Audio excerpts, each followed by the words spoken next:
پیغمبر صلی اللہ علیہ وآلہ وسلم نے کہا کہ جو بات آسمان اور زمین میں کہی جاتی ہے میرا پروردگار اسے جانتا ہے اور وہ سننے والا ہے، جاننے والا ہے۔ بلکہ ظالم کہنے لگے کہ یہ قرآن پریشان باتیں ہیں جو خواب میں دیکھ لی ہیں، نہیں بلکہ اس نے اس کو اپنی طرف سے بنا لیا ہے، نہیں بلکہ یہ ایک شاعر ہے۔ تو جیسے پہلے پیغمبر نشانیاں دے کر بھیجے گئے تھے اسی طرح یہ بھی ہمارے پاس کوئی نشانی لائے۔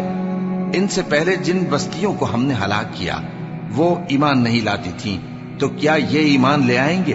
اور ہم نے تم سے پہلے آدمی ہی پیغمبر بنا کر بھیجے جن کی طرف ہم وہی بھیجتے تھے۔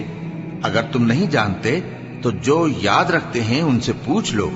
اور ہم نے ان کے ایسے جسم نہیں بنائے تھے کہ کھانا نہ کھائیں اور نہ وہ ہمیشہ رہنے والے تھے۔ پھر ہم نے ان کے بارے میں اپنا وعدہ سچا کر دیا تو ان کو اور جس کو چاہا